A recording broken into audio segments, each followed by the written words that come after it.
Hello everyone, स्वागत है आपका अपने channel Maruti the exam warrior में।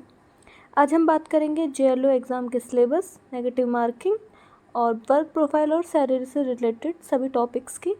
तो आप इस वीडियो में लास्ट तक बने रहें। अब आप यहाँ देख सकते हैं, ये है सिलेबस।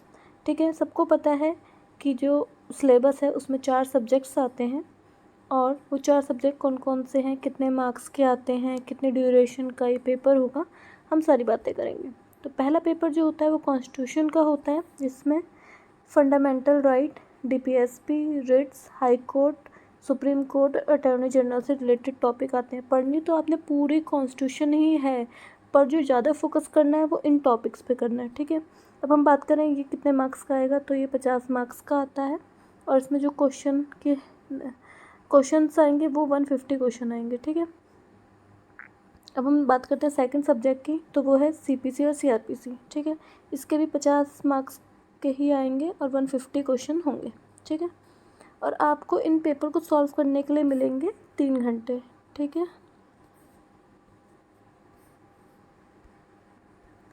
अब हम बात करते हैं तीसरे अपने पेपर के बारे में,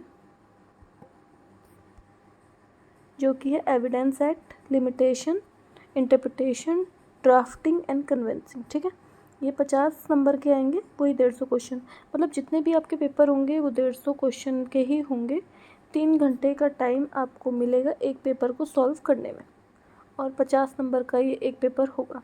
चौथा जो आपका लास्ट पेपर है वो होगा हिंदी और इंग्लिश का। ये भी 50 नंबर का होगा। इसमें 25 नंबर की आपकी यहाँ पर हिंदी आएगी और 25 नंबर की ही आपकी इंग्लिश आएगी। टोटल 50 नंबर और 150 क्वेश्चन। ठीक है, हिंदी इंग्लिश का जो लेवल होगा वो 10th क्लास का ही रहेगा। 50 नंबर का क्वेश्चन होगा, 150 क्वेश्चन आएंगे टोटल। ठीक है, अब हम बात करते हैं इसके लिए आपको क्या कौन सी बुक पढ़नी चाहिए, कौन सा बेयर एक्ट। तो देखिए, बेयर एक्ट तो आपको कॉन्स्टिट्यूशन, सीपीसी, सीआरपीसी, एविडेंस और लिमिटेशन ये रट ही लेने हैं। इसके साथ सारे क्वेश्चन तो देखिए बेयर एक्ट से नहीं आते, कुछ ऐसे भी होंगे जो बाहर से भी आएंगे। तो उसके लिए क्या है कि मैं इसमें एक पिक्चर डाल दूँगी। वैसे लॉ फाइटर की है, जैसे कॉन्स्टिट्यूशन है उसका, और लिमिटेशन के लिए एक बुक है, उसमें ही इंटरप्रिटेशन आ जाएगा, ड्राफ्टिंग एंड कन्वेंसिंग। ठीक है, तो ये वाले जो 3 टॉपिक हैं आपके, ये उस लॉ फाइटर से कवर हो जाएंगे।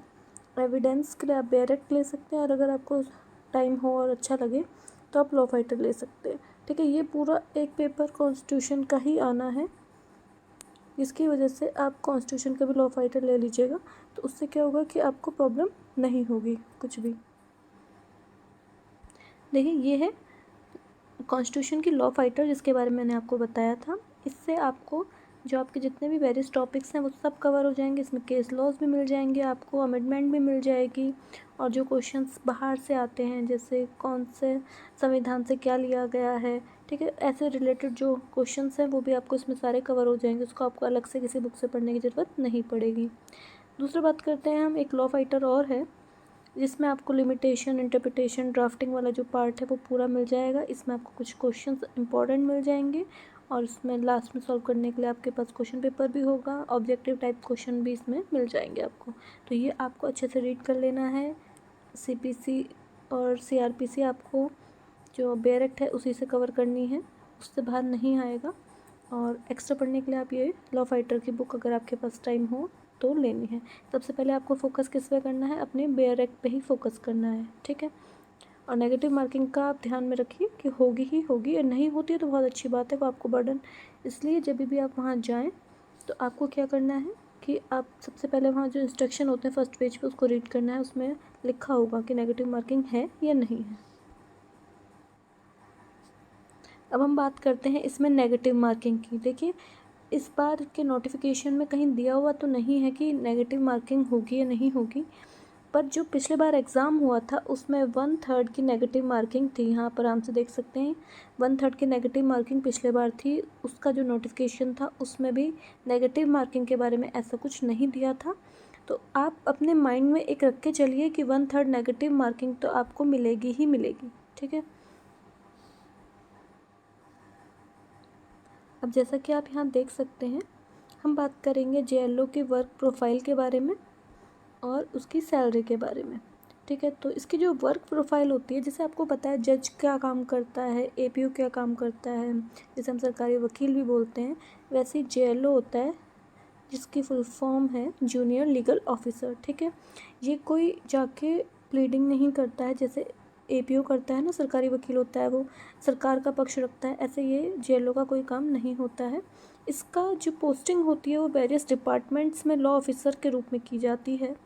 और ये अगर उस डिपार्टमेंट पे, जैसे हम एग्जाम्पल के लिए ले लें बिजली विभाग के बारे में अगर हम लें, तो अगर उसमें अपॉइंट अगर आप करा जाता है आपको, तो आपको क्या करना है, अगर बिजली विभाग पे कोई केस करता है या उनका कोई प्रमोशन से रिलेटेड या किसी के अपने सैलरी से रिलेटेड कोई भी केस होता है, तो उसको मेंटेन करने का काम जेएलओ करता है। ठीक है।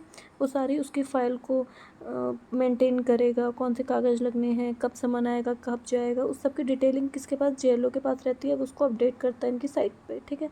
और ये क्या करेगा, जाके वकील को असिस्ट करता है। ठीक है। तो ये क्या है, डिपार्टमेंट और जो आपका लॉयर है उसके बीच में एक मीडिएटर का काम करता है। ठीक है। इसको डिपार्टमेंट को जो कुछ भी अपनी बात वकील तक पेपर के थ्रू पहुंचानी है वो सब देने का काम जेएलओ का है। ठीक है। वो वकील को जाके सारी इन्फॉर्मेशन देगा, कैसे है, कब सामान है, वो सब डेट इसे याद रखनी होती है। ठीक है। तो जेएलओ का काम हर डिपार्टमेंट में होता है और ये बस सरकारी वकील की तरह पैरवी नहीं कर सकता है, इसके पास पैरवी करने का कोई राइट नहीं होता है। ठीक है। अब आपको समझ में आ गया होगा जेएलओ का वर्क क्या होता है। अगर अब हम बात करें सैलरी की, तो देखिए इसका जो ग्रेड पे होता है वो है 3600। ठीक है। इसका ग्रेड पे कितना है, 3600 इसका ग्रेड पे है। और जब आप एज ए अपॉइंट हो जाते हैं जेएलओ, तो आपको 2 साल के प्रोविज़न पर रखा जाता है। उस टाइम आपके अप्रोक्स जो सैलरी होती है वो 20 से 25 हज़ार के बीच में होती है। ठीक है। ये 2 साल तक आपकी सैलरी इतनी रहती है। जब आप ये वाला पीरियड कवर कर लेते हैं, उसके बाद जो आपकी सैलरी है वो बढ़ के हो जाएगी 40 से 45 हज़ार के बीच में। ठीक है। और इस वीडियो में इतना ही। अगर आपको इससे रिलेटेड इन्फॉर्मेशन अच्छी लगी हो तो कमेंट करके ज़रूर बताइएगा। और आप चाहते हैं कि जेएलओ से रिलेटेड क्वेश्चन पेपर्स मैं आपको सॉल्व कराऊँ, पिछले साल आए हुए हैं, या उससे रिलेटेड जैसे कॉन्स्टिट्यूशन है तो उसके बहुत सारे ऑब्जेक्टिव टाइप क्वेश्चन अगर आप करना चाहते हैं तो आप कमेंट करके बताइएगा। नेक्स्ट वीडियो आपको जल्द ही मिलेगी। धन्यवाद।